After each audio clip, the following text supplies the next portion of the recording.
Hello everyone, welcome back to my channel. আর আমি দিশা চলে এসেছি আরও একটা নতুন আমরা এসেছি আমার মায়ের মামাতো বোনের ছেলের বিয়েতে। কেমন লাগছে তোমার? কতদিন পর এলে? অনেকদিন পর এসেছি, খুব ভালো লাগছে। চলো। তো বিয়ে বাড়িটা হচ্ছে দুর্গাপুরের মধ্যেই, বিডিঙ্গি সাইডে।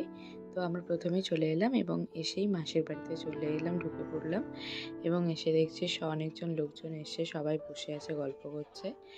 আর আমরাও তার মধ্যেই পৌঁছে গেলাম এবং সবার সাথে দেখাও হয়ে গেল, অনেক নতুন মানুষজনদের সাথে দেখা হলো।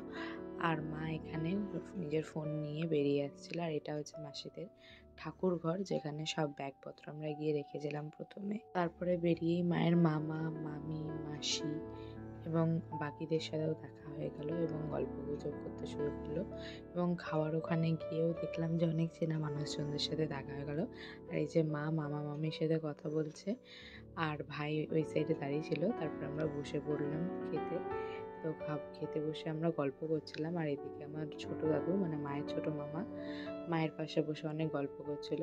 তো আমাদেরকে দিয়ে দিয়েছিল প্রথমেই প্লেটে সাদা ভাত আর ঝুড়ি ঝুড়ি আলু ভাজা, তার সাথে ডালটা তো দারুণ টেস্ট লাগলো আমার। তারপরে আস্তে আস্তে আমরা খেতে খেতে চলে এসেছিলো একটা মিক্সড ভেজ টাইপের তরকারি, আর তার সাথে পটল আর আলুর একটা তরকারি। দেন চলে এসেছিলো মাছের কারিটা দারুণ ছিল, আর সাথে এই চাটনিটা জাস্ট অসাধারণ, আর পাঁপড় আর মিষ্টি। তো এটা খেয়েই আমরা কোনোরকম তাড়াতাড়ি রেডি হয়ে নিলাম দুপুর 2:30-3টের মধ্যেই বিয়ে বাড়ি যাবো বলে। আর এখানে দেখতে পাচ্ছ সবাই বরযাত্রী যাবে বলে দাঁড়িয়ে আছে একসাথে, ফুল ফ্যামিলি আমাদের। আর ওই যে মিষ্টি বোনটা আমার উকি মারছে, ওর নাম শ্রেয়া। তো আমরা এখানে সবাই গল্প করছিলাম খানিকক্ষণ ধরে। আর এই যে চলে এসেছে বরের গাড়ি। তো বরের গাড়ি যেহেতু আগে ছাড়বে, তো তাই বর আগে চেপে চলে গেল। আর আমরা অনেকক্ষণ বসে থাকার পরে প্রায় 4টে নাগাদ আমাদের বাস ফাইনালি ছাড়লো। আর গোটা একটা দিন পুরো বিয়েবাড়িতে কাটিয়ে বুঝতেই পারছি আমার গলার অবস্থা একদম টাইট হয়ে গেছে। তো যাই হোক, আমি চলে এসেছিলাম বিয়েবাড়ির মধ্যে। আর এটা মেমারিতে অনেকটা রাস্তা, প্রায় 2.5 ঘন্টার জার্নি করে আমরা ফাইনালি পৌঁছালাম এবং প্যান্ডেলের ভেতরে আমরা ঢুকে পড়লাম। এবং দেখতে পাচ্ছ যে কি সুন্দর ওদের প্রি ওয়েডিংয়ের ছবি দিয়ে সবাইকে ওয়েলকাম করছে, আর চারিদিকে কত সুন্দর লাইটিং রয়েছে। আর এই যে আমি টুকটুক করে হেঁটে ঢুকে পড়লাম।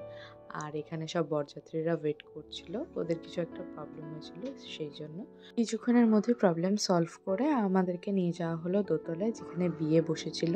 আমরা একদম রাইট টাইমে গেছিলাম, বিয়ে বসার ঠিক আগেই। তো তখন আমরা যখন গেলাম বিয়ে জাস্ট বসেছে, আর এই যে দাদা বিয়েতে বসে গেছে। আর আমরাও টিফিন পেয়ে গেছিলাম, যেটা মিও মোড় থেকে দিয়েছিল, ওরা প্যাকিং করেছিল, অ্যারেঞ্জমেন্ট করেছিল। এবং এখানে যে মাফিনটা ছিল সেটা আমার খুব টেস্টি লেগেছে, সাথেই প্যাটিসটা আর একটা কিছু ছিল সেটাও খুব টেস্টি ছিল। তো সব কটাই মোটামুটি একদম টপ নচ। দেন চলে এলাম আমরা স্টলের মধ্যে। প্রথমেই দেখলাম এখানে ফিশ বল আর ক্রিসপি চিলি বেবিকর্ন রয়েছে, তো সেটা টেস্ট করলাম।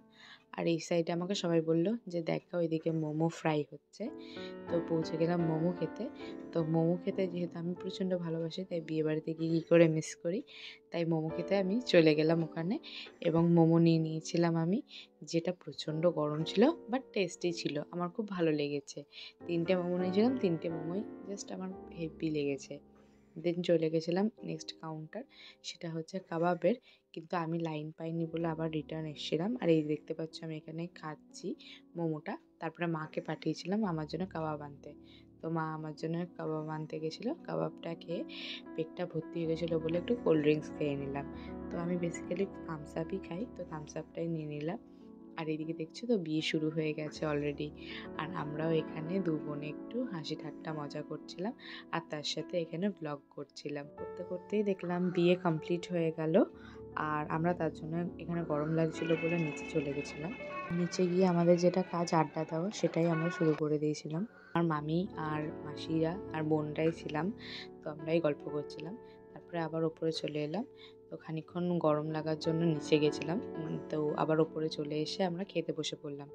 এবং খেতে বসে পরে দেখতেই পাচ্ছ যে কত রকমের মেনু হয়েছে, বিভিন্ন টাইপের মেনু হয়েছিল, খুব ভালো ভালো মেনু ছিল। আর তার সাথে এই যে ফার্স্টেই দিয়ে দিয়েছিল ফিশ কবিরাজি, দেন সস আর রুমালি রুটি আর আচারি চিকেন টাইপের একটা কিছু, আর তার সাথে স্যালাড, আর দিয়েছিল আমাদেরকে চিকেন বিরিয়ানি, আর এটা দিয়েছিল ইলিশ পাতুরি।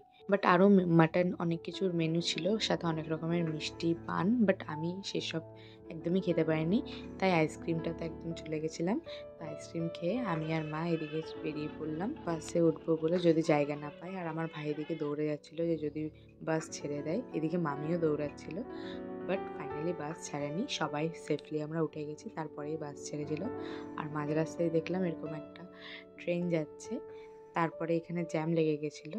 তো ফাইনালি এসব করে আমি বাড়ি পৌঁছালাম রাত 1:30টার সময়।